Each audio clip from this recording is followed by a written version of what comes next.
국민 라디오.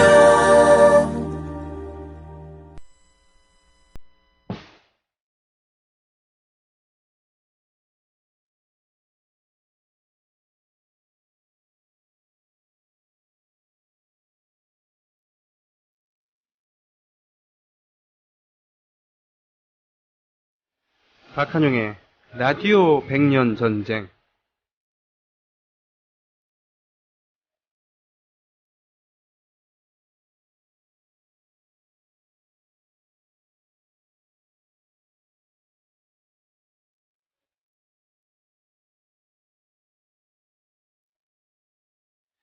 영국의 경찰은 봅이라는 애칭으로 불린다고 하죠. 애칭이 있는 만큼, 애칭은 이제 시민들이 붙여준 거지, 지들이 붙인 게 아닌데, 그만큼 시민들이 사랑을 받는다는 겁니다. 친숙한 존재라는 것이죠. 시내 한복판에 있는 수상 관절을 지키는 것도 비무장 상태의 봅이 일명이죠. 우리나라에서는 자기들이 포졸이라는 이름으로 포돌인가요? 캐릭터도 만들고 애칭을 만들었습니다만 그렇게 친숙하게 느끼는 사람은 글쎄요. 그렇게 홍보비용을 쓴 거에 비하면 좀 덜하지 않는가 싶습니다. 왜 그런가에 대해서 지금 세 번째로 얘기를 하고 있습니다. 친일경찰의 뿌리에 대해서 얘기를 하고 있습니다. 오늘도 박한용 선생 나오셨습니다. 안녕하십니까? 네, 안녕하세요. 예, 얼마 전에 뉴스케이 출연하셨죠? 그랬었나요? 네, 그런데 그 얼굴이 많이 상해 보인다고. 아, 예. 예. 너무 야위셨다고 걱정하는 글들이 올라왔습니다. 아유, 고맙습니다. 뭐 이렇게 종합검진을 작년에 받았었는데. 네네. 시원찮다는 얘기 나와서 계속 이렇게 좀. 식이요법도 하시고. 제대로는 안 합니다. 제대로 하는 건 없습니다. 네네. 하여튼 걱정해주셔서 고맙습니다. 예. 지난주 두 번에 걸쳐서 천황의 충견, 친일경찰과 그들의 현재라고 했습니다. 1회 때는 주로 조직, 행정에 대한 얘기였고요. 2회 때는 인물에 대한 얘기를 했습니다. 예. 최연, 전봉덕 등 우리가 나머지 기억해야 할 악질 고등계 형사들을 다룬다고 하셨습니다. 그런데 참, 어저께 백년전쟁과 관련해서 민족문제연구소에서 성명서가 발표가 됐다고요? 예. 네, 말씀 좀 해주시죠. 예, 저희도 뭐 백년전쟁에 대해서 명예훼손 유족 측에. 네. 예, 뭐 고소가 있었던 것은 잘 아시는 사실이에요. 2년 전입니다, 벌써. 아, 2년 전에? 근데 아직도 뭐냐면 수사를 하는데 심지어는 뭐냐면 형사부에서 공안부로 느닷없이 내려갔잖아요. 작년 초에. 아, 예. 공안 일부로. 근데 1월 29일자 국민일보 보도를 우리가 뒤늦게 확인해 보니까 네네. 검찰이 백년전쟁 제작 관계자들을 기소하기 위해서 네. 이메일을 압수수색했다는 보도가 나왔어요. 이메일을 압수수색을 했다. 아. 예, 여기에다가 이 뉴라이트 계열의 학회에다가 네. 백년 전쟁에 대해서 이 뉴라이트 계열에다가 네. 객관성 평가를 의뢰하는 등 상식밖의 조치가 지금 이루어지고 있다는 보도가 나왔습니다. 아니, 이게 뉴라이트 계열에다가 객관적으로 평가해달라고 이거를 보냈다는 겁니까? 예, 지금 뭐냐면 이 두 가지죠. 하나는 우리가 흔히 말하는 명예훼손 사건에서 네. 이게 국가적인 공안 사건이 아닌 다음에 이메일 압수수색이라는 게 있을 수가 없어요. 네. 그거 할 게 뭐가 있어요. 백년전쟁에 대해서. 그러게 말해요. 게다가 뭐냐면 이 객관적인 평가를 한다면서 가장 편향된 집단이 바로 뉴라이트 계열 아닙니까? 그렇죠. 여기에다가 평가를 했는데, 이거 보면 잘 알다시피 이승만 측의 경우에는 이인호 현재 KBS 이사장 아니에요. 네네. 이 양반이 이미 그 전에 백년전쟁을 국가 안보 차원에서 유의하라고 말하는 거 있죠. 네. 이거 딱딱 맞아떨어지는 거죠. 아. 이현호 씨가 시켰다는 게 아니라 이런 네네. 분위기하고 같이 맞아떨어지는 검찰의 짝짝꿍 수사예요. 이렇게 돼가지고 재작년이죠. 벌써 2013년 5월 달에 지금 고소가 당한 거예요. 네. 김지영 감독이. 네. 최진아 PD 그리고 우리 연구소의 임원영 소장님. 네. 이거 사자명예 혐의로 형사 고소했는데 지금 벌써 21개월이 지났습니다. 이 동안 뭐냐면 엄청나게 피고소인과 참고인을 소환 조사하면서 네. 결론도 안 나는 내용들을 가지고서 어떻게 하든 혐의를 확정해서 지금 안건을 소하다가 지금 아마 제가 볼 때 이게 좀 기소하기 난감하니까 네. 이제 뭐 아예 이메일 압수수색까지 하는 것 같아요. 아. 이거 뭐 쉽게 말하면 서울중앙지검이 전례 없이 네. 개인 명예훼손에 대해서 형사부에서 공안부로 재배정한 것도 그렇고 압수수색을 한 것도 이메일 압수수색이 굉장히 큰 거 아니에요. 그렇죠. 예, 이런 것들이 보면 정치 검찰의 오명을 뒤집어 쓰더라도 유죄를 이끌어내야 한다는 네. 일단은 전제된 짓 아닌가 이렇게 생각돼요. 그러니까 바로 우리나라의 사법체계가 더 욕먹는 거 아니겠습니까? 아, 그럼요. 네. 알겠습니다. 그러면은 일단은 이 부분은 기억을 해야 되겠고요. 예. 그래서 이제 가만있어 보자. 명예훼손은 친고죄에 해당된다면서요, 참. 그렇죠. 네네. 이거 개인의 사익과 관련되는 거죠. 네네. 그런데 쉽게 말하자면 경찰에서는 사실과 다른 부분이 있는지 또 사자 명예훼손했는지 그 판단하고 기소 여부를 결정하면 돼요. 예, 근데 예. 이건 뭐냐 수소하면서 일방적인 해결사 노릇을 하고 있는 거예요. 네. 더 웃긴 것은 뭐냐면 네네. 이 보도에 따르자면 저희 검찰도 확인도 해봤어요. 뭐 말해줄 수 없다고 하던데 역사학과, 경제학과, 행정학, 교육학 등 다양한 전공자로 구성된 역사의 한 역사학회. 제가 장담하지만 역사, 경제, 행정, 교육 등 이렇게 할 때 대체 역사학계가 별로 없는, 특히 한국사가 별로 없는 다양한 역사학회라는 것은 바로 우리가 뉴라이트 계열의 하나밖에 더 있습니까? 아하. 여기에 객관성 평가를 요청했다는 거예요. 이 학회 외에도 중립성의 학회 교수들이 자문하고 있다는데 제가 놀란 것은 중립성형학회라는 게 뭐예요, 근데? 있긴 개뿔 있어요. 왜 그러냐면 저희들이 알아봤을 때 우리가 역사학회 할 때 한국사연구회라든지 한국역사연구회, 네네네. 역사문제연구소는 역사학회는 정해져 있습니다. 어느 쪽도 교수 받은 바가 없어요. 저희들이 확인해 본 바로는. 그런데 또 이 역사와 관계되는데 경제학, 교육학, 정치학이 다 관여한다는 것은 한국현대사학회라든지 뉴라이트 학회죠. 이런 거 외에는 없습니다. 그렇군요. 근데 그런 데 같은 경우는 잘 알다시피 뭡니까? 바로 뉴라이트 대한교과서라든지 네네. 교학사, 엉터리 교과서 집필자 이런 사람들이 가담해 있는 조직이에요. 그 한국사 문제가 거의 없는 조직이에요. 그러니까. 여기에 대해서 뭐냐 맡겼고 게다가 이들 이승만을 찬양하는 거 아니에요. 저희들은 그렇죠. 한국현대사학회인지 아닌지 정확히 확정할 수는 없어요. 네네. 그러나 그 단체 말고 저희들이 찾아볼 수가 없는데 이런 뉴라이트 계열에다가 맡겼다 할 경우에 이건 뭐죠? 이쪽 이승만 동산 세우자 하는 사람들 아니에요. 그렇죠. 그게 무슨 중립적인 겠습니까? 이거 완전 모양 얘기죠. 네. 그러니까 결국은 의도를 가지고 이렇게 했다는 건데, 그러니까 이승만을 비판한 역사 다큐에 대한 평가, 이거를 이승만 우상화 주도 세력에게 맡기는 거의 틀림없어요. 말도 안 되는요. 코미디 저질 코미디네요. 예. 네, 근데 요즘 경찰 보면 이상하죠. 네. 왜냐하면 우리 연구소에서도 좀 이렇게 명예훼손에 대한 소송을 했었어요. 네. 예. 근데 뭐 우리가 예를 들면 박정희 혈서를 조작되었다고 얘기한다든지, 예. 또는 쉽게 말해 우리 소장님을 박헌영, 네네. 본따서 이름을 임헌정으로 했다는 황당한 이야기. 들으신 분들도 현혹되지 마세요. 전혀 한자도 다르고 다릅니다. 네. 그런데 이런 것들을 유포한 일베 회원들 같은 경우 있지 않습니까? 네. 이런 데 신속하게 이들이 불기소 처분했어요. 검찰이 오히려. 거침없이 면접을 줬습니다. 네. 심지어는 어떤 정도냐면 민족문제연구소 홈페이지를 해킹해가지고 네. 회원들까지 정보도 빼내고 막상 금전적 손해배상까지 피해를 끼친 일베 회원을 검거하고 나서도 네. 피해자의 주소 제공을 거부하고 있어요. 우리 연구소에. 그럼 무슨 얘기냐? 우리가 손해배상 소송을 할 수가 없죠. 주소를 모르니까. 그렇죠. 예. 이런 식으로 해서 뭐냐면 검찰의 일방주의고 완전히 한쪽 편에 있어 있는 검찰이죠. 그러니까 어떻게든 지금 민족문제연구소 그리고 백년전쟁 이것을 유죄로 만들려고 심산이고. 예. 예. 그렇죠. 이건 악의적이네요, 굉장히. 악의적인데 네. 중요한 게 헌정 파괴예요. 이게 바로 쉽게 말하면 민족문제연구소에 대해서 집요하게 공안몰이 하는 거죠. 네. 압수수색 이런 것도 하고 이메일에 대해서 이건 무방한 거지 않습니까? 네. 우리 소장 무슨 백년전쟁하고 무슨 이메일 주고 받습니까? 관련해서. 근데 일베 회원에 대해서는 역으로 연구소를 공격한 쪽에 대해서 지금 다 인권 보호를 해주는 식이 되고 있어요. 그렇군요.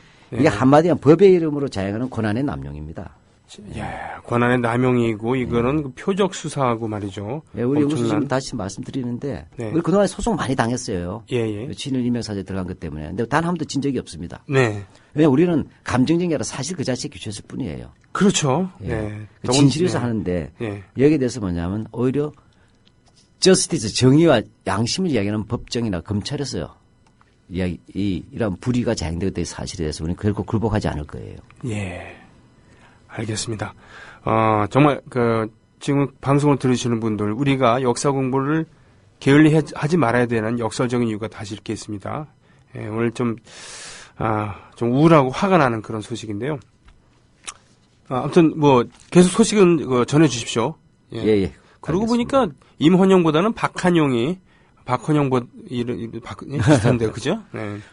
이제 경찰로 좀 넘어갈까요? 뭐, 예, 그렇게 하면 뭐 안 걸릴 게 없어요. 그러게요. 네. 참 웃기고 자빠지고 있어요. 예, 경찰로 이제 넘어가 보겠습니다. 예, 그제 제가 한번 그 1회 방송 때인가요? 네. 경찰 1회 방송 때 헌병 보존하면서 제 이완용이 그 위반했다고 얘기했지 않습니까? 네네. 헌병 보조원 조선인. 네. 네, 자료를 제가 못 찾았었는데 그때 급히 좀 하느라고. 근데 우리 연구소의 이순희 연구원이 그 방송을 듣고 네. 출처를 찾아주셨어요. 아, 그렇습니까? 예, 그래서 감사해서 일단 원자료 그때 잠깐 소개는 해드릴게요. 이순우 연구원. 네. 예. 그 서울 문화유적에 대해서 아주 최고 전문가시죠. 아, 그렇군요. 예, 보면 이제 이 통감부 문서에 보게 되면 이한용 팻말이 나와요. 일본 헌병 보존 선발에 관한 건 해서 1908년 6월 11일자 내각 총리 대신 이한용이 이또 통감에게 보낸 조회 내용이에요. 네. 통감부 문서에 있는 겁니다. 여기 보면 이에 지방의 지리와 정황을 잘 아는 자를 선발하여 이들을 일본 헌병의 보존으로 쓰는 한편 네. 폭도 진압에 유리하게 하고 이렇게 인식이 돼서 일단 뭐냐면 그 지역의 지리와 그 정치적 상황을 잘 아는 사람 뽑아라 조선인들로 했지 않습니까? 네. 그런데 황성신문 1908년 6월 14일자 그러니까 이 통감부 문서 3일 뒤죠. 이게 보도된 것에 따르자면 이번에 모집할 헌병 보존은 약 4,000명인데 응모자 가운데서는 주로 해대병, 그러니까 군대 해산된 병사 있죠. 네. 해대병을 다수 채용한다는 규정이 있어요. 네, 이렇게 됐고 실제 이렇게 해서 실제 뭐냐 통감부에서 나온 한국시전정보 측에도 헌병 보존 항목이 나오는데 거기에 뭐냐면 정원이 약 4,000명이고 주로 전년에 그러니까 1907년 정민년에 군대 해산 당시에 해대병 중에서 모집하려라고 했습니다. 네. 네, 이렇게 해서 보면 요 헌병 보존이나 악명 높은 제도가 이한용이 모사한 작품이다 이렇게 볼 수 있어요. 아, 그렇군요. 이완용 정말 이런 쪽으로는 머리가 비상한. 네. 네. 나쁜 놈이 머리가 좋을수록 아주 나쁜 뜻입니다. 타격이 커요. 네, 이순우 연구원님 고맙습니다.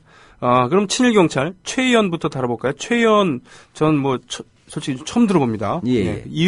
최의연을 다룬 이유는 뭐가 있겠습니까? 예, 뭐 우리가 일제 고등계 경찰들을 쭉 이야기할 때 우리가 다양한 모습을 좀 보여주고 싶었어요. 네. 이 최의연은 또 김일성하고 악연이 있어요. 그래요? 예.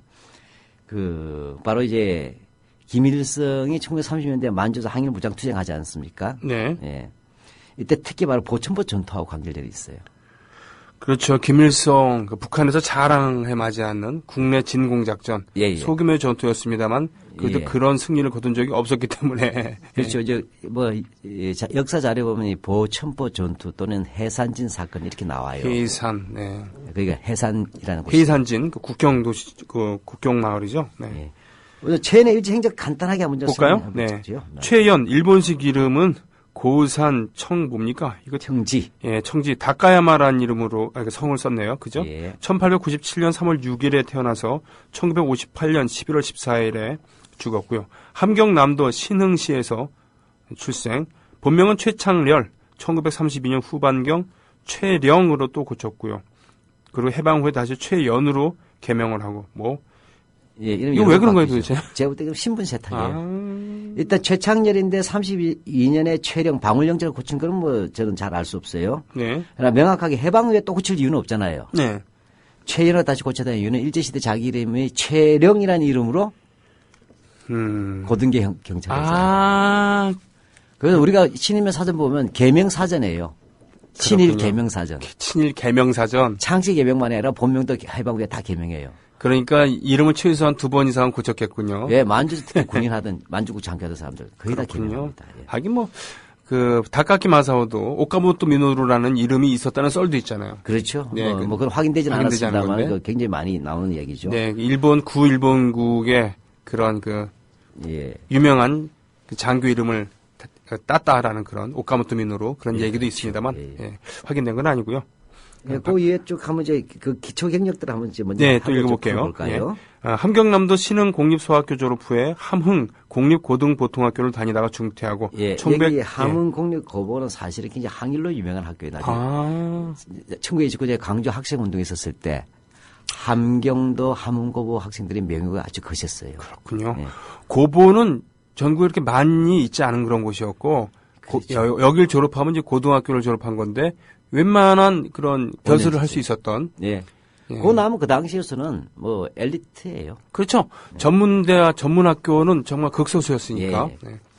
1916년과 17년 함흥경찰서 고원으로 고용원이라는 얘기인가요? 네. 예. 시작해서 예. 18년 함흥경찰서 순사로 정식으로 임명이 되고 일제히 주구가 되었네요. 22년 2월 제3회 도경부 및 도경부보 시험에 합격한 후에 이후 경부보로 북청, 정평, 신흥, 정평, 영흥 등 함경도 지방 곳곳에서 경부보로 경력을 쌓아 1930년 드디어 경부로 승진했네요. 간부가 예. 됐다는 얘기입니다. 여기서 보면 알겠지만 북청, 정평, 신흥, 정평, 영하면 이제 우리 들으시는 분들은 이렇게 그냥 북한 지역의 지명이라 알겠지만 네. 일제 강점기를 연구하는 사람 같으면 이게 탁 나옵니다. 아, 이 지역 하게 되면 얘기야말로 뭐냐면 그 함경도 삼간 지역이잖아요. 그 이른바 적색 농민조합, 그렇군요. 항일 농민조합 운동이 대단히 거셌던 곳이에요. 오지였기 때문에 오히려 예. 예를 들어 정평 같은 경우에는 완전 해방구가 되었어요. 그 정도로. 예. 경찰들이 못 들어갈 정도도 있었어요. 그 다음에 신흥 같은 데는 탄광이 있었어요. 네. 신흥 탄광에서 폭동이 일어납니다. 폭동이. 폭동이. 예, 그 아주 유명한 사건이에요. 그러니까 이런 데만 다녔다는 것은 그만큼 뭡니까? 이 사람이 중요한 역할을 했다는 거군요. 친일을 그렇죠. 했다는 바로 거군요. 항일 투쟁에 대해서 최전선에서 이들을 이른바 진압하려고 했던 사람이겠죠. 그래서 1930년에 경부로 승진하고 42년에는 조선인으로서는 경찰 내 최고의 계급인 경시에 올랐고 황해도 보안과장을 거쳐서 경기도 형사과장을 지내던 중 광복을 맞았다. 지는 광복을 맞이한 게 아니라 패전을 맞이한 거죠. 그렇겠죠. 네. 알다시피 광복 당시에 해방 당시에 이 최현은 그 당시 경찰 최고위직인 경시에 올라있던 조선인 제가 그때 12여 명인데 찾아보면 8명이에요. 네. 일제 8명. 강점기에 경시가 조선이 8명밖에 되지 않았는데 그중에 한 명이 바로 최현이라는 것입니다. 대단히 출세한 예. 경력을 보니까 만주와 인접한 함경도 일대에서 활동을 했으니까 자연스럽게 1930년대 만주 지역의 조선인 항일 무장 세력과 충돌이 있었겠고요. 그죠? 예. 뭐 일단 이 친구가 이 최현이가 좀 이렇게 한일을 보면 1931년 9월 18일 날 간동군이 만주를 침략하잖아요. 네. 그래서 32에 만주고 세우지 않습니까? 네네네. 보통 우리가 만주 사변이라 부르는데 예. 정확하게 얘기하면 만주 침략이죠. 예. 이때 뭐냐 함경도에 있었던 이 최현이가 상당한 역할을 했나 봐요. 예. 뭐 일선 전투야 할 수 없겠지요. 군인들 하는 거니까. 이때 뭐냐 1931년부터 34년까지 그러니까 약 3년 이상이죠. 3년 가까이 특별 사찰 및 경계모 왜냐 후방 사찰과 경계해야 되잖아요. 네. 그다음에 만주 사변과 관련해서 각종 반전 운동에 대한 사전 예방 업무 이건 좀 설명이 필요한데 네. 만주 사변이 일어났을 때 국내에서나 만주에서 대규모로 반제 운동이 일어납니다. 예, 그래서 굉장히 경성제국대학에 있는 학생들조차 반전 경문을 뿌렸어요. 경성제대라면은 일본인들이 주로 많이 다니던. 예, 그래서 학교였잖아요. 이제 조선인 학생들이 네. ML파라는 이제 공산주의 항일운동 세력과 연결되어 가지고 네. 반전 삐라를 부리면서 한 사건이 있었어요. 네. 그러니까 이 31년도 33년 사이에는 쉽게 보면 항일운동에서 주로 좌익계열의 경우는 반제 투쟁 시기예요. 요 시기에 이제 함경도 더 심했겠죠. 만주 인접했으니까. 그렇게요. 이 시기에 대한 단속을 했다는 얘기죠. 네. 그다음에 군대가 이동할 때 군대나 군수품 수송 있죠. 네. 이런 것들이나 이걸 하게 되면 어째 철도 같은 거 경비 썼겠죠. 그렇죠. 그 당시 항일 무장 투쟁 세력들이 철도를 끊으면은 수송에 그렇죠. 이제 지장을 주니까. 그래서 뭐냐면 1936년 7월 달에 보너스 은사금이죠. 네. 그 당시로서는 70원이니까 지금부터 하면 70만 원 하지만 사실 70만 원 이상이 됩니다. 이상이 되는 몇백만 원의 그런. 상적을 받은 것입니다. 야, 36년도에 경부로서 말이죠. 그리고 1935년 2월 해상경찰서 경부, 즉 사법주임으로 부임하는데 이때 해산사건, 즉 보천보 전투가 있었다는 거였군요. 네, 이걸 좀 말씀해 주실래요? 어떤 일을 했는지. 떠오르는 게 바로 이 보천보 전투 또는 해산 사건과 관련자로서 나와요. 잘 알다시피 우리가 보천보 사건 많이 들으셨을 거예요. 네, 네.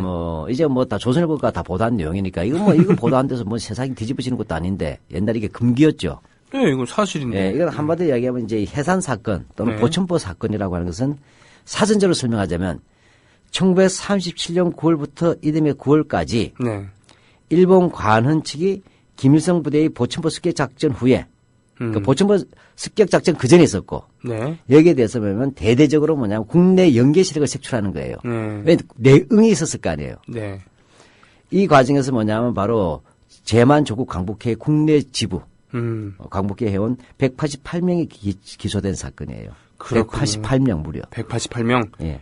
여기에 중추적인 역할을 했다는 그런 얘기군요. 네. 예. 그래서 그 김일성이 국내에 이제 알려지게 되어서 예. 예, 물론 북한에서 주장하는 것처럼 대단한 전과가 있는 건 아닙니다만 예.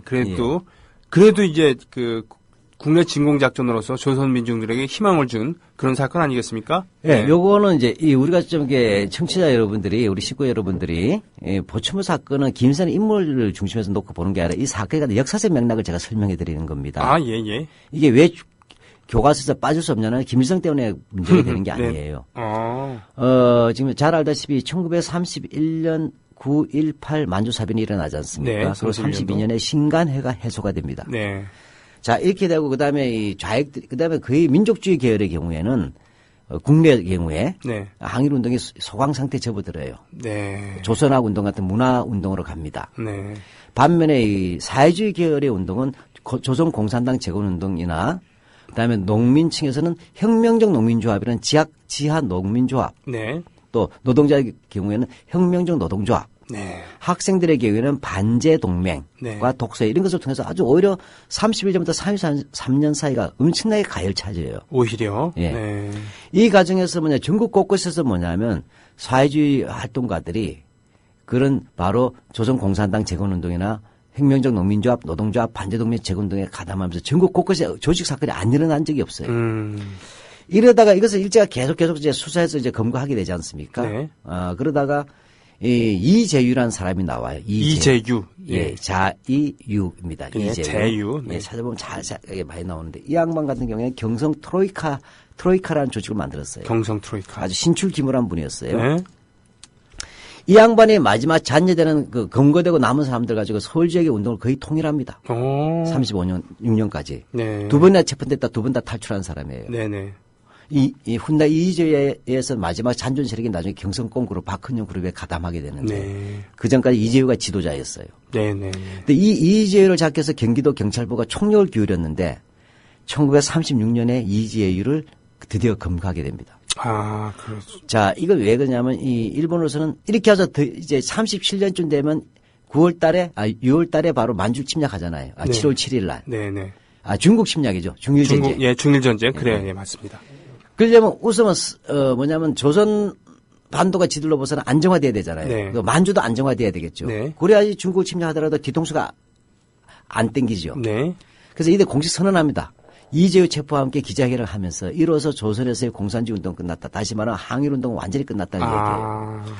이렇게 선언하고 드디어 뭐죠? 이제 중국 쪽으로 이제 방면을 돌리고 있는데 느닷없이 뭡니까? 바로 터진 것이 바로 보천보 습격 사건이에요. 그렇군요. 이 맥락을 우리가 이걸 왜 제가 길게 얘기하냐면 한국에서 아직도 뭐냐면 보천보 얘기하면 무슨 북한 찬양이라든지 이런 식으로 생각해서 그래요. 그게 네. 아니고 굉장히 상징성이 크고 상징성이 있었단 크네요. 말이죠. 예. 예. 그렇기 때문에 북한에서 예. 이렇게 자랑을 하는 네. 자기들의 정통성을 강조하기 그렇죠. 위한. 그래서 만주에 있었던 만주 군경들 있지 않습니까? 네네. 이들이 이제 앞으로 중국 전선을 빼야 되는데 네. 느닷없이 1937년 6월 4일 날 네. 그러니까 정확하게 뭐냐면 중일 전쟁이 일어나기 한 달 전에 네. 만주에 있었던 항일 빨치산들의 동북 항일 연군이라 불렸었던 때예요. 동북 항일 연군 그러니까 네. 중국 세력과 공산당 산하 네. 항일 무장 네. 조직이죠. 네. 만주 지역에. 네. 이게 제1로군 제2군 제1단장이 바로 최현이에요. 나중에 북한 그렇죠. 정권에서 예. 고위직을 지냈었던 그렇죠. 최현. 예. 네. 그다음에 거기에 또 그 밑에 제6사 음. 그 밑에 하위 조직이죠. 사장이 김일성이에요. 아, 이때는 김일성이 그 밑에 있었군요. 그렇죠. 네. 바로 이제 제1단장 최현과 제6사 사장 김일성의 부대가 바로 함경남도 갑상군에 있는 네. 제만 한인 조국광복회, 그러니까 만주의 조국광복회가 지역마다 만들어져요. 네. 거기에 간부였던 박달, 네. 박금철 이미 이제 국내에 있었던 멤버들이죠. 이들과 연계해서 갑상군 해산진을 습격해가지고 갑산군 해산진. 예, 그래서 해상 경찰서하고 보천면 사무소 등 주요 관공서를 공격 파괴하고 퇴각하면서 일본 순사들도 죽였던 사건이 바로 보천보 전투 또는 해산 사건입니다. 전형적인 기습 그리고 전형적인 기습 퇴각한 그런 빨치산 전술이군요. 이때 최연이 출동했다는 얘기입니까? 그렇죠. 예. 어. 이때 뭐냐, 최연이 바로 해상경찰서 서장이었잖아요. 경찰서장을 대장으로 한 토벌대 대장으로서 바로 추격과 토벌을 지휘한 거예요. 네.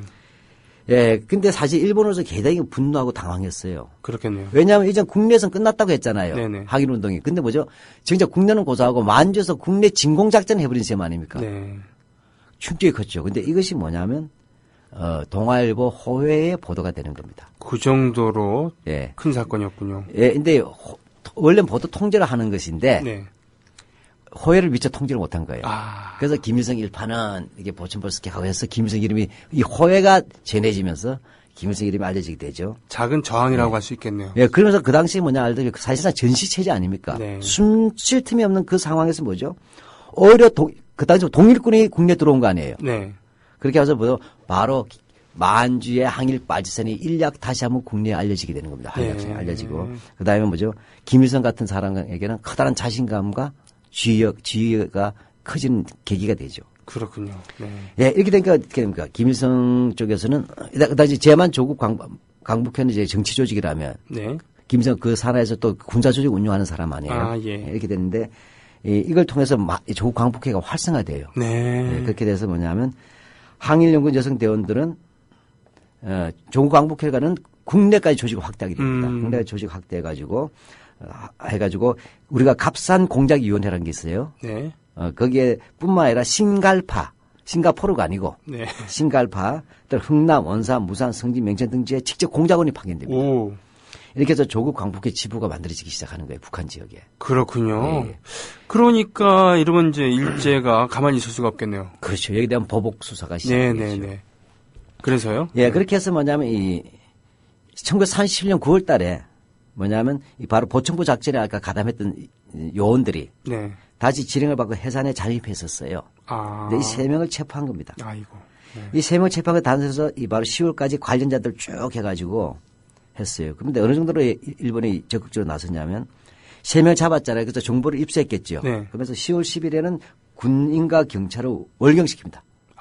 월경시켜가지고 보천보 작전에서 보천보를 정찰하고 그다음에 또 장백현까지 파견해가지고 권영벽 등 8명을 체포합니다. 예. 이런 식으로 쭉쭉쭉 건너가 11월 중순까지 조선 내에서 162명. 네. 그다음에 장백현에서 59명. 장백현이면은 여기는 저 중국 땅인가요? 예, 그렇죠. 네. 백두산. 만주국이죠, 이제. 만주국. 예. 그래서 이렇게 해서 바로 국내와 연결해서 이제 무장투쟁을 전개하려고 했지 않습니까? 네. 장백산, 즉 백두산에서. 네. 이 양대의 조직 라인들, 조국 강북회 조직이 이제 무너지게 되는 겁니다. 예, 그렇게 하고 마지막으로 1938년까지 가요, 수사가. 그래서 1948년 9월 동만특위, 그러니까 이건 잘 모르시겠지만 중국 공산당 산하 만주성 위원회가 있고 네. 만주성 위원회에서 연변 지역이 있죠. 네. 이쪽이 동만주 특별위원회예요. 아. 그래서 동만특위인데 가장 얘가 치열한 데죠. 조선인이 많고. 네. 여기에 있었던 조선 파견 지부 책임자 박달이라는 사람 유명하죠. 그러니 아까 나왔었어요. 예, 예. 네. 이 양반이 체포되면서 수사가 종결되는 겁니다. 근 1년 동안. 예. 예. 그래서 무려 체포된 사람이 739명. 아이고. 그 중에서 188명이 기소가 된 것이에요. 근데 엄청난 사건이었구나. 형도 3개 받았어요. 예. 1941년에 이제 함흥지방부에서 재판이 이루어졌을 때 권영벽, 이재순, 박달 등 6명이 사형당합니다. 사형 선고 받아요. 근데 박금철 등 4명이 무기징역 받고 박금철은 나중에 서대문 형무소까지 옮겨지게 되죠. 아, 네. 예, 그 다음에 유기징역이 15년이 4명, 13년이 6명, 12년이 9명, 10년이 18명, 8년이 14명, 7년 이하가 104명 이렇게 되는데 이 사형 선고를 받은 사람이 이제 박달만 병으로 집행이 연기되어요. 아이고. 그래서 이 양반은 운 좋게 강복절날 출감하게 됩니다. 그렇군요. 예, 박달은 아픈 바람에. 그러면 5명이 사형이 집행됐다는 얘기군요. 예, 실제적으로는. 권영벽, 이재순 이런 분들. 그 엄청난 사건이었어요. 그래서 이러한 부분은 어떤 김일성 문제가 아니고 네. 한국의 어떤 30년대 민족해방운동사, 독립운동사에서 갖는 엄청난 그 중요한 사건이기 때문에 다루는데 이걸 가지고 자꾸 어려워 이상하게 하게 되면 그것이야말로 독립운동사를 색깔로는 물드는 사람이야말로 그렇죠. 말로 불순한 사람들이에요. 그렇죠. 작은 전과. 예, 그리고 이때 최연이 이제 활약하게 되는 예, 겁니다. 작은 전과 그러나 악독한 탄압. 예, 커다란 큰 희생. 선전 효과. 예. 이때 그렇군요. 최연이 박달을 체포 비롯해서 이 300여 명에 갔던 독립운동가들을 체포 고문하면서 악명이 높아지는 거예요. 얼마나 고문을 했겠습니까? 그러니까 그렇죠. 이게 수백 명을 잡아들였겠죠. 예. 예. 이렇게 해서 뭐냐면 이 최현의 경우에는 이 해산 사건에서 이른바 공을 세운 셈이 되죠. 네. 그렇게 해서 경찰에서 주는 훈장이 있어요. 네. 공로기장 훈장.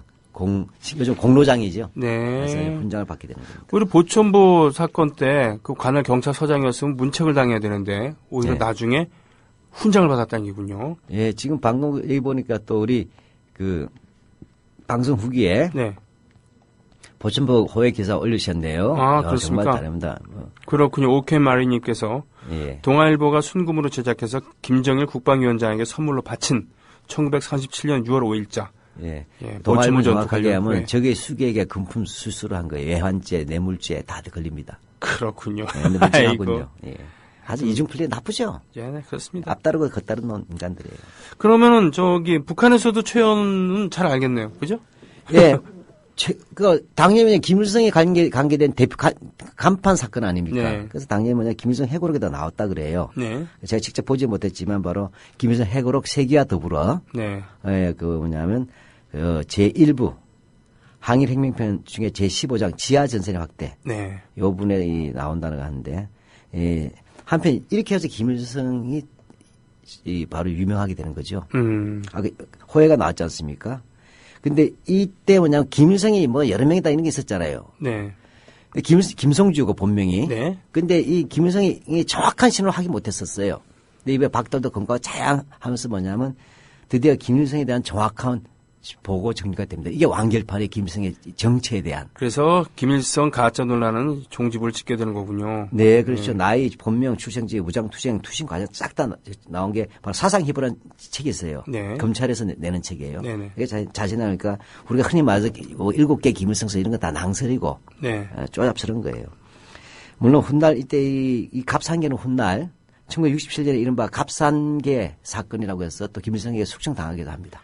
예, 박금철, 이송훈, 허학송 이 인물들이 광복과 더불어서 북한 체제 건설에서 꽤 네. 중요한 역할을 했지만 숙청되었다 대부분. 그렇군요. 예. 자, 해방 후에 최현은 어떻게 됐습니까? 해방 후에 잘 알다시피 미 군정은 전직 일제 경찰 그대로 등용하지 않습니까? 네. 등용하게 되니까 최현도 그대로 현직 유지했죠. 음. 예, 그래서 이 최현 그대로 북한에 살 수 없죠. 그렇겠군요. 네.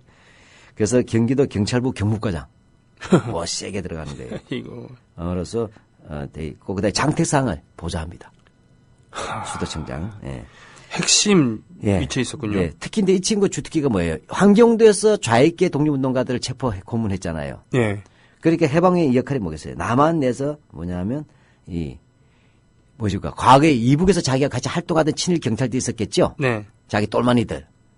얘들을 대거 뭡니까? 즉 고등계 친일 경찰들을 바로 한국 경찰에 대거 투입시켜서 집어넣는 역할을 하게 됩니다.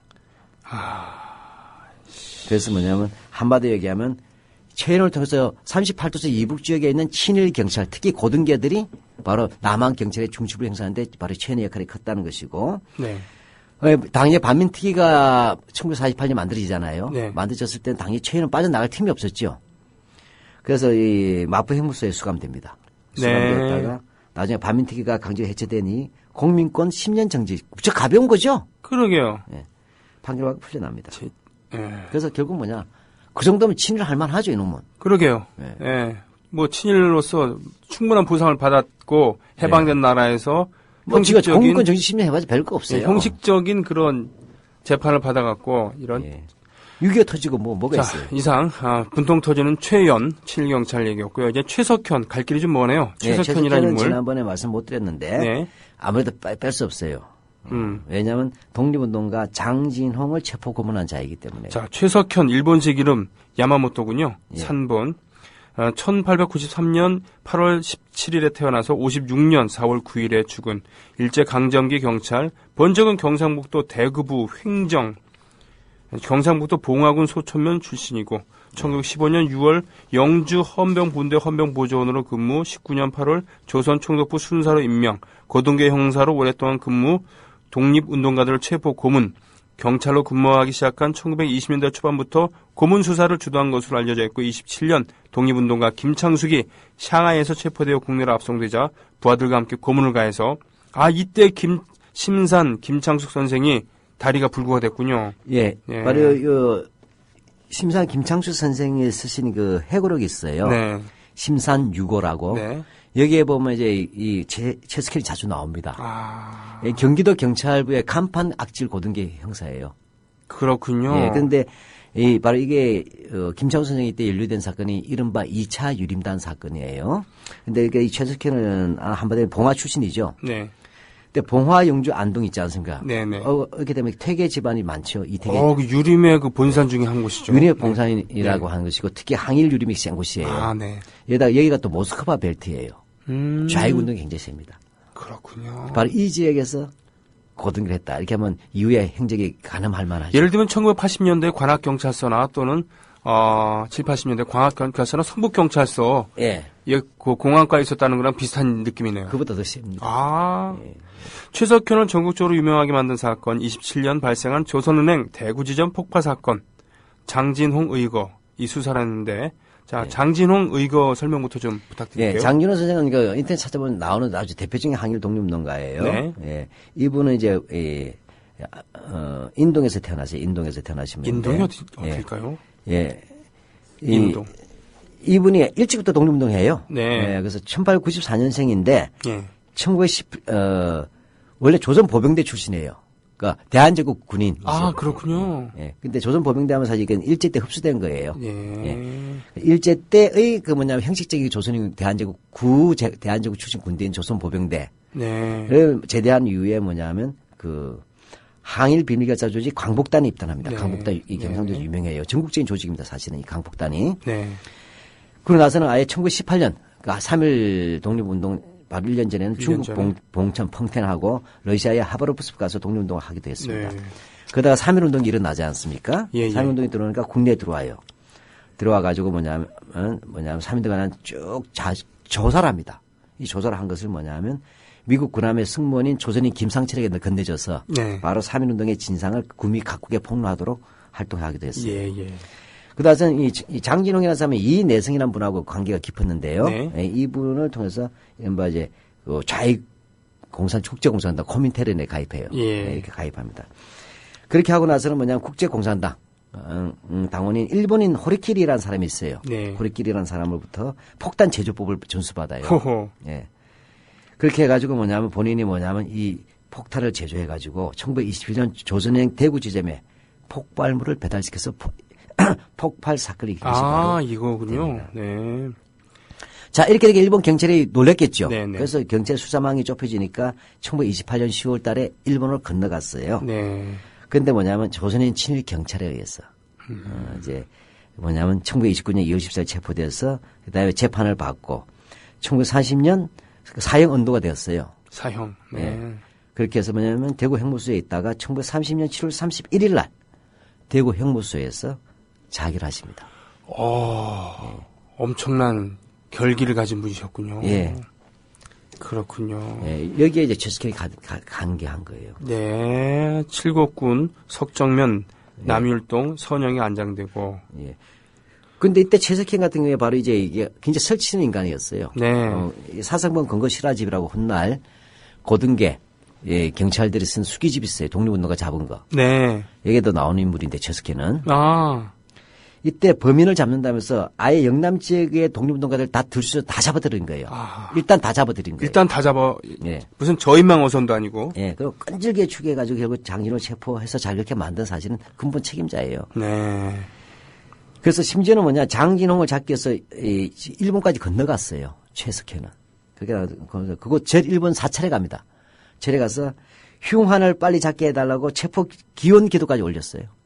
확신범이군요. 예, 그좀 열성적이었던 자, 인간이죠. 1919년 직제 개편으로 영주경찰서 순사가 된 이후 25년에 순사부장과 경부포, 29년 경부, 최연보다 1년 먼저 경부가 됐고요. 예. 1940년에 최연보다 2년 먼저 경시계급에 올랐고 예, 예. 경북경찰관 교습소 소장과 경상북도 경찰부의 고등경찰과 과장을 지내고 광복 직전인 45년 7월 강원도의 영월군 군수에 임명되고. 네. 예. 그러니까 이 최연이 함경도에서 이 악명 높았다면 최석현은 경상북도에서 악명 높은 양대의 그냥 상징적 고등경제. 그래서 해방 이후에 1949년에 반민특위가 만들어지지 않습니까? 네. 이때 되니까 영남 지역에서 최석희는 너무 유명하잖아요. 악명 놓고. 그러게요. 그래가지고 아예 뭐냐면 이 신문에서 계속 떠들었어요. 전국적으로. 해가지고 독립운동가를 괴롭혔고 선거문까지 불사했던 독립투사의 흡혈귀라고 부릅니다. 얼마나 악질했습니까? 얼마나 악랄했으면. 여기서 뭐냐 최석희에 대해서 대서특별한 것을 한마디로 꼭 이놈만은 잡아야 된다는 얘기 아닙니까? 그런 그 여론을 조성을 했군요. 예, 그런데 뭐냐 반민특위가 체포하기 위해서 최석희의 고향인 봉화까지 출동했는데 도망갔어요. 예. 그래서 지금까지 행방을 모릅니다. 죽은 생물연대는 나왔는데 예. 그 결국은 천수를 누렸다는 얘기군요. 그렇죠. 예. 야, 그거 옛날에 최석현 이놈이 그 들쑤셔 놓을 만큼 그렇게 한 몇 분의 1만 노력을 기울여서도 잡을 수 있었을 텐데요. 솔직히. 근데 아마 비호 세력이 많았겠죠. 비호 세력이 많았겠죠. 예, 예. 그렇군요. 해방이 해방이니까. 예. 예. 참 많은 자료들로 남아있긴 합니다만, 그죠? 예. 예, 영남일보, 영남을 알면 한국사가 보인다, 이런 책에도 나옵니다만. 예. 자, 오늘 마지막으로 전봉덕에 대해서 알아보겠습니다.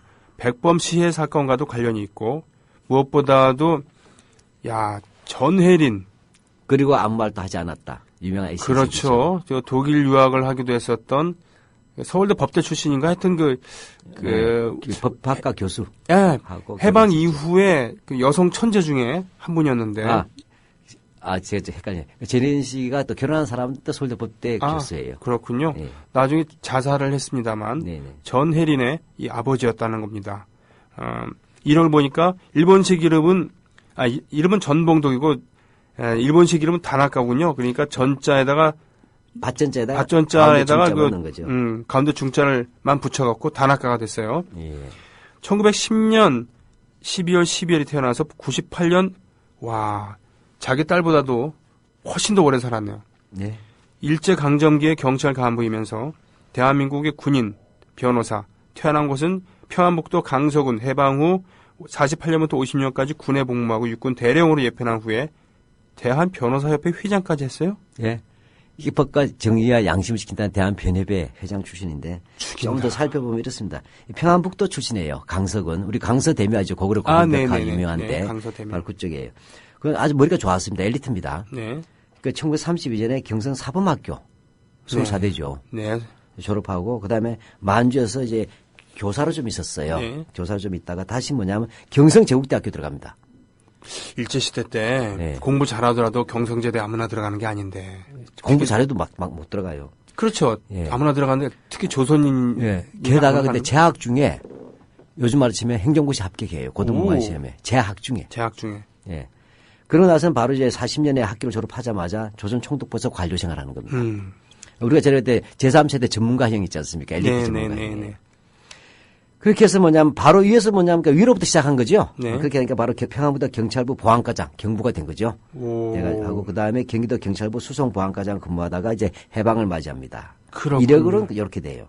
야, 그러니까 물론 경스까지 고등공관 즉 그 고시에 합격을 하긴 했습니다만 상당히 수직 상승을 해서 짧은 시간에 30대 중반의 나이에 바로 경제에 올라있던 네. 조선인 8명 중에 1명. 예. 대단하네요. 네. 예.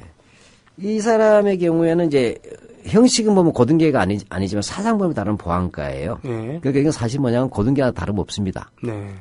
근데 해방 이후에 미군정이 일제 경찰 경력자 우대 방침을 했어요. 네네. 예. 참 미군정 문제죠. 문제 많아요, 정말. 이렇게 해서 뭐냐면 그대로 경기도 경찰부 보안과정에 있는 거예요. 그러니까 하나도 바뀐 게 없죠. 네.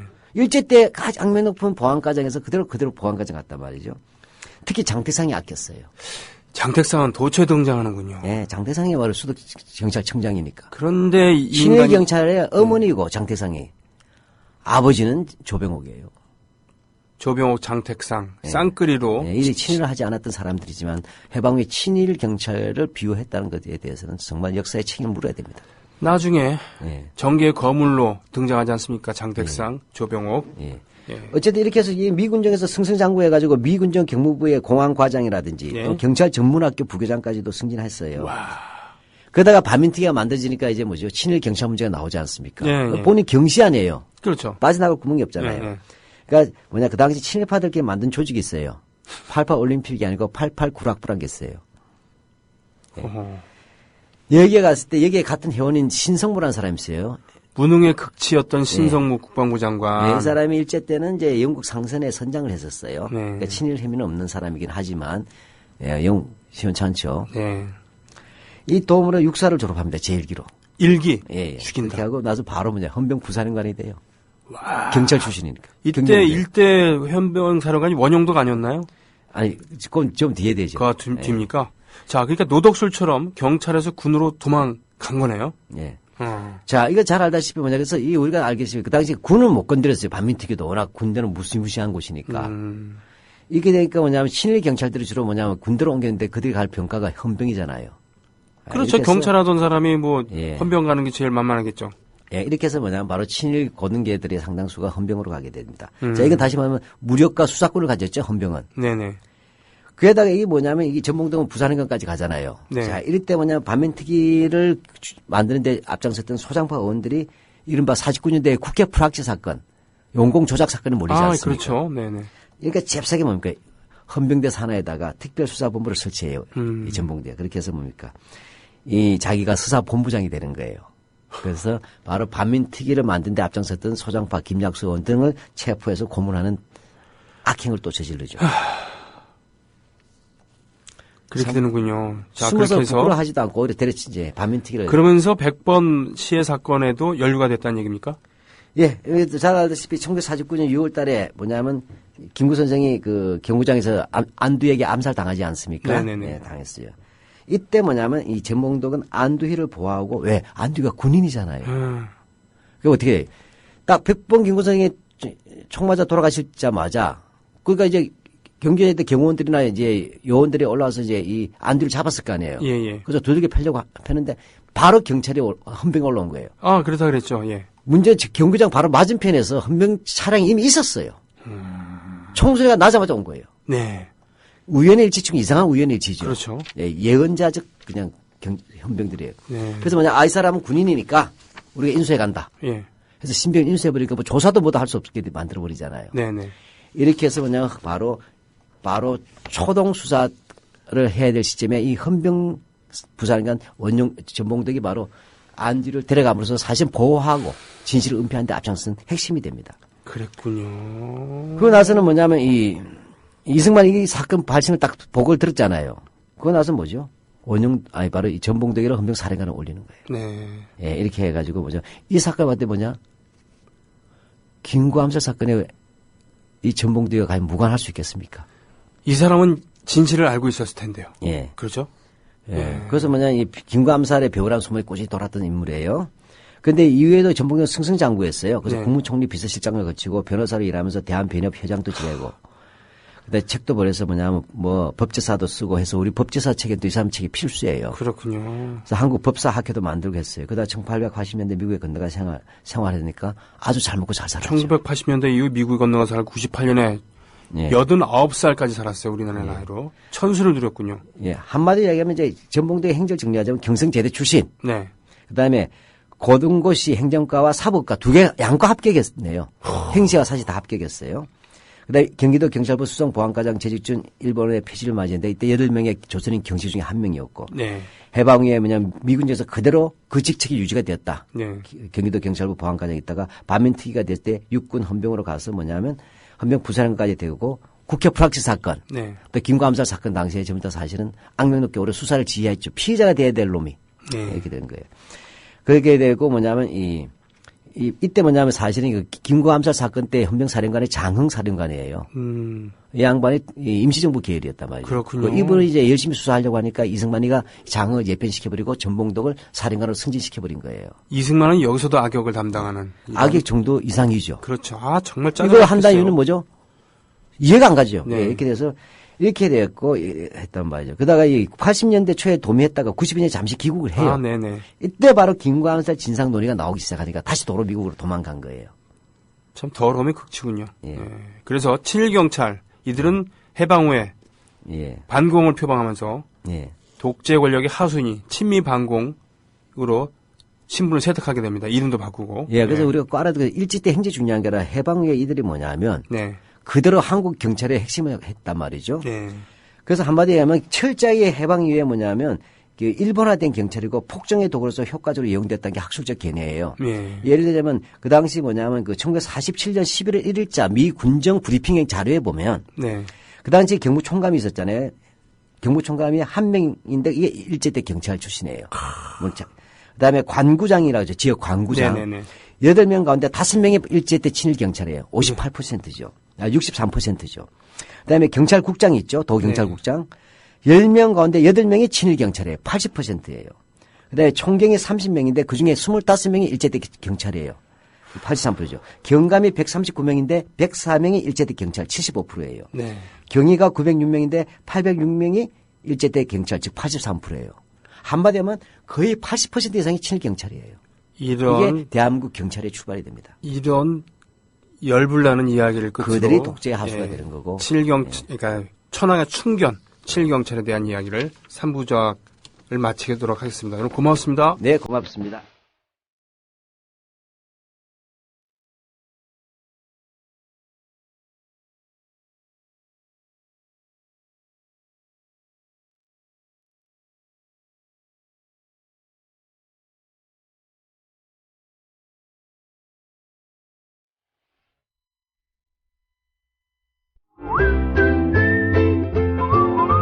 국민라디오 팟캐스트 응원하는 가장 쉬운 방법 아시나요? 다운로드하기, 별점 주기, 댓글 달기, 구독하기. 국민라디오 팟캐스트 널리 알리는 가장 쉬운 방법. 다운로드하기, 별점 주기, 댓글 달기, 구독하기. 기억하세요. 다운로드하기, 별점 주기, 댓글 달기, 구독하기.